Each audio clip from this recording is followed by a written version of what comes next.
नमस्कार, मैं हूं राज और आप देख रहे हैं प्योर पॉलिटिक्स। भारत की राजनीति में ईमानदारी, कर्तव्य निष्ठा और शुचिता की एक नई शुरुआत का वायदा करके दिल्ली की गद्दी पर विराजमान होने वाले अरविंद केजरीवाल, उनकी साख तेजी से गिरती जा रही है। अरविंद केजरीवाल ये माने या ना माने, हकीकत यही है।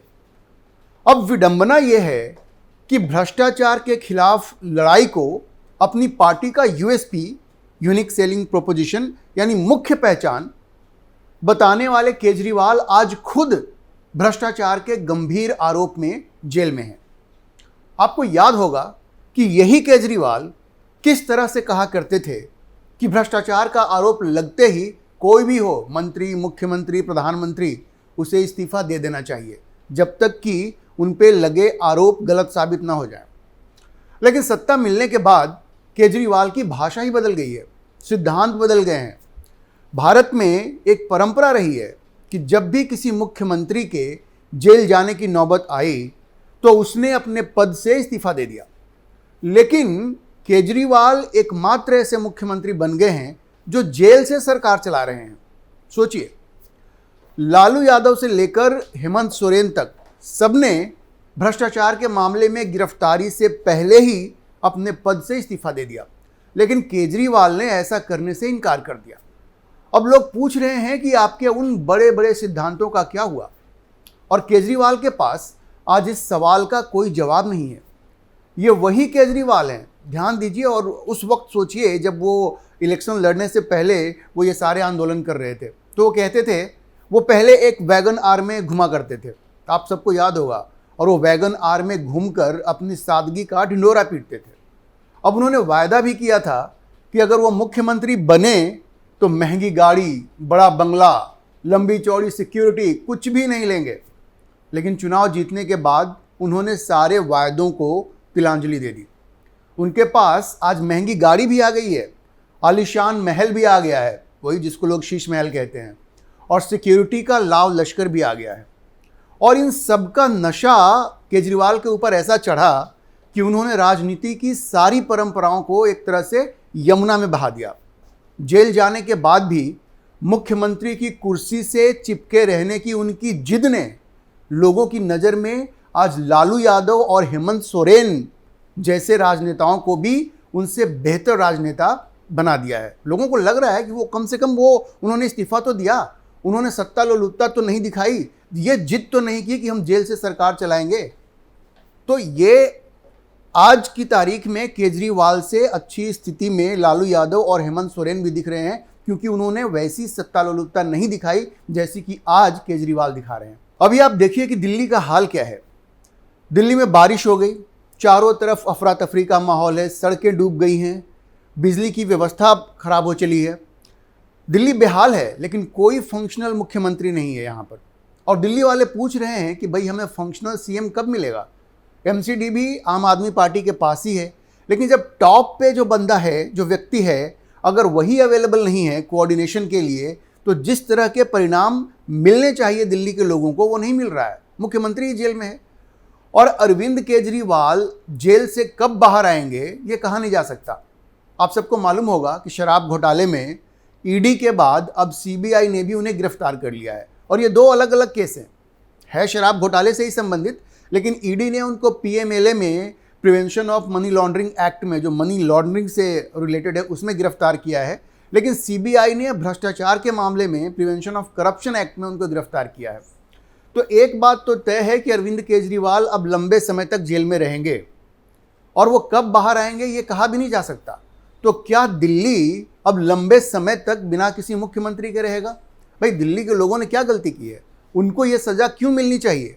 केजरीवाल ने तो लंबे चौड़े वायदे किए थे, अब वो रहेंगे जेल के अंदर, और यहाँ पे जनता को जो सुविधाएं मिलनी चाहिए, मिनिस्ट्रीज़ के बीच में जो कोऑर्डिनेशन होना चाहिए, वही नहीं होगा। तो एक तो जनता के साथ ये धोखेबाजी है ना। अब आप ये भी देखिए कि जिस तरह से चुनाव से पहले अरविंद केजरीवाल को इंटरिम बेल मिला, उसके बाद उनके बाहर आने के बाद स्वाति मालीवाल, जो उनकी पार्टी की सांसद हैं, उनके साथ जो मारपीट हुई, वो तो और भी अपने आप में शर्मनाक है। मुख्यमंत्री खुद उसी घर में मौजूद हों और उनका एक फॉर्मर पीए है जो पार्टी की एक महिला सांसद के साथ मारपीट कर रहा है और मुख्यमंत्री वही है। और वो भी क्यों? तथाकथित रूप से इस्तीफा मांगने के लिए, ताकि वो उनके एक जो वकील हैं उनको वो राज्यसभा की सीट दी जा सके। अब सोचिए कि आम आदमी पार्टी में स्थिति ये हो गई है कि एक राज्यसभा की सांसद हैं, उनके ऊपर हमला हो जा रहा है और पार्टी के नेता ये कह रहे हैं कि उसके कपड़े देखो, ये तो फटे नहीं है, मतलब किसी ने मारपीट नहीं की है। मतलब कहाँ, किस किस लेवल पर ये पार्टी जा रही है। और ये सब कुछ अरविंद केजरीवाल की नाक के नीचे हो रहा है। इन सारी घटनाओं से ये तय है कि अरविंद केजरीवाल का ग्राफ तेजी से नीचे जा रहा है। अब देखिए, केजरीवाल के लाख कहने के बावजूद, वो केजरीवाल चुनाव से पहले जब जेल से बाहर आए थे तो लोगों से कहते थे कि दिल्ली में मुझे 7 की 7 सीटें जिता दो वरना मुझे फिर जेल जाना पड़ेगा। उन्होंने जनता के बीच में जा करके ये सारा प्रचार किया, फिर भी जनता ने उनकी बात नहीं मानी। दिल्ली की जनता ने 7 सीटों पर अरविंद केजरीवाल को हरा दिया। पंजाब में क्या हुआ? पंजाब में 13 में से सिर्फ 3 सीटें आम आदमी पार्टी को मिली हैं। और अगर पूरे देश में देखें तो आम आदमी पार्टी ने तकरीबन 22 सीटें लड़ी और उसमें से सिर्फ पंजाब में से वो 3 सीटें जीत सके। तो लोकसभा के चुनावों में अरविंद केजरीवाल की लाख कोशिशों के बाद भी उन्हें वो सफलता नहीं मिली, क्योंकि लोगों के बीच, लोगों के मन में उनके प्रति जो विश्वास था उसको गहरी ठेस पहुंची है। क्योंकि ये साफ दिख रहा है कि एक व्यक्ति जिसके ऊपर गंभीर आरोप लगा है वो जेल के अंदर है, इस्तीफा देने को तैयार नहीं है। हर कोई समझ गया है कि केजरीवाल अब वो पहले वाले केजरीवाल नहीं है जो लंबी चौड़ी बातें किया करते थे। अब वो बदल चुके हैं। सत्ता में आने के पहले जो केजरीवाल थे, सत्ता में आने के बाद जो केजरीवाल हैं, उनके बीच में जमीन आसमान का फर्क है। और लोगों की बात छोड़िए, जो इंडी गठबंधन है और जो उसकी मुख्य धुरी है कांग्रेस, उन्होंने भी किनारा कर लिया है आम आदमी पार्टी से। दोनों ने फैसला कर लिया है कि अब वो लोकसभा चुनाव को लेकर के जो गठबंधन था वो अब आगे नहीं चलेगा, वो चल भी नहीं सकता, क्योंकि केजरीवाल का ग्राफ चूंकि नीचे जा रहा है, इसलिए कोई भी उनके साथ अब अपने आप को दिखाना नहीं चाहता, क्योंकि अब वो किसी के लिए एसेट नहीं रहे, अब वो धीरे धीरे लायबिलिटी बनते जा रहे हैं। अच्छा, ये तो बात हो गई इंडी गठबंधन की। अब आप ये भी देखिए, एक दूसरी चीज़ देखिए, उनकी अपनी पार्टी के जो सांसद हैं, आम आदमी पार्टी के सांसद हैं, वो भी खुलकर केजरीवाल के समर्थन में कुछ नहीं बोल रहे हैं।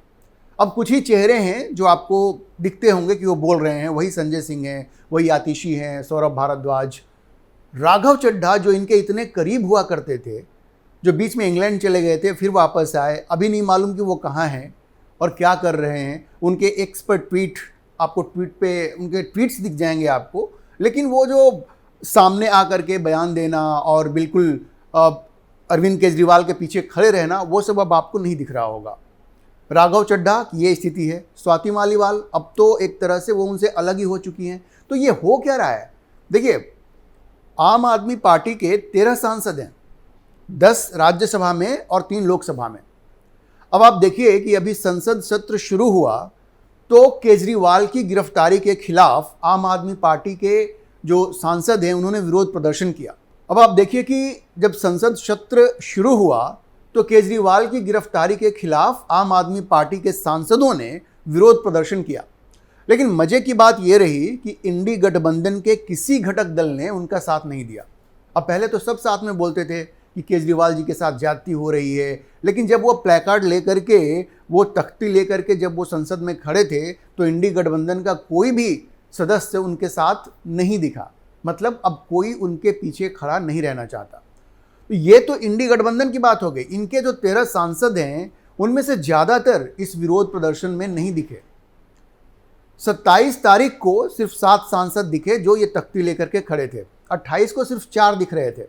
अब ये दावे के साथ नहीं कहा जा सकता कि सारे सांसद वहाँ थे कि नहीं थे, हो सकता है वो वहाँ पे ना हो, इस वजह से वो ना दिखे हों, उनकी कोई व्यस्तता रही हो, ये भी कहा जा सकता है। दावे के साथ कुछ नहीं कहा जा सकता।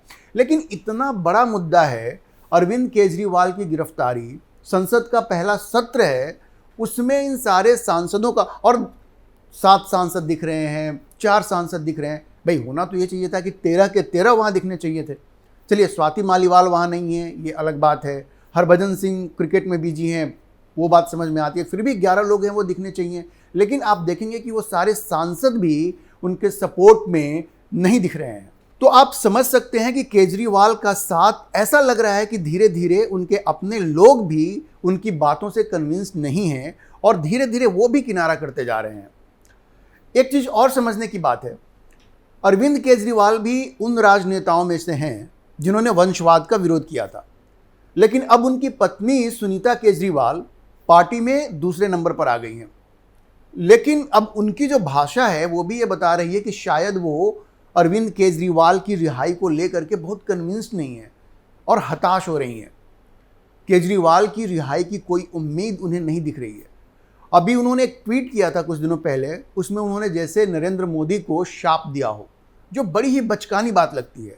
उन्होंने क्या कहा मैं आपको बताता हूँ। उन्होंने ट्वीट में कहा, अभी तक हमेशा यही प्रार्थना रही है कि ईश्वर सबको सद्बुद्धि दे, लेकिन अब प्रार्थना रहेगी कि तानाशाह का विनाश हो।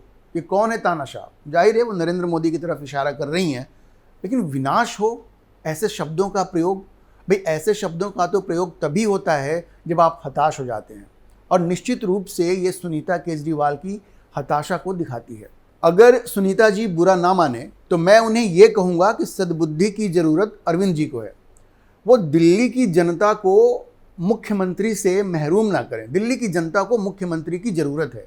वो जेल से सरकार चलाने की जिद छोड़ दें और बैठकर ये सोचें कि दिल्ली की जनता आज क्यों ठगी सी महसूस कर रही है, उसका क्या अपराध है कि उसका मुख्यमंत्री आज जेल में बैठा है, उसके लिए काम नहीं कर रहा है, जनता के बीच नहीं है। ये अरविंद केजरीवाल को सोचना चाहिए, और उन्हें यह भी सोचना चाहिए कि इतने लंबे चौड़े वायदे करके वो सत्ता में आए थे, तो आखिर क्यों उनका ग्राफ तेजी से नीचे जा रहा है। सुनीता केजरीवाल जी को मैं ये कहूँगा कि वो ये प्रार्थना करें कि अरविंद केजरीवाल को ये सद्बुद्धि आए कि वो इन पॉइंट्स पे, इन बिंदुओं पे बैठ करके गहन चिंतन मनन करें और एक निष्कर्ष पर पहुंचे और दिल्ली की जनता के हित में एक निर्णय लें। आज के लिए इतना ही। अगर आपको ये वीडियो पसंद आया हो तो आप इसे लाइक करें, शेयर करें और चैनल को सब्सक्राइब करना ना भूलें।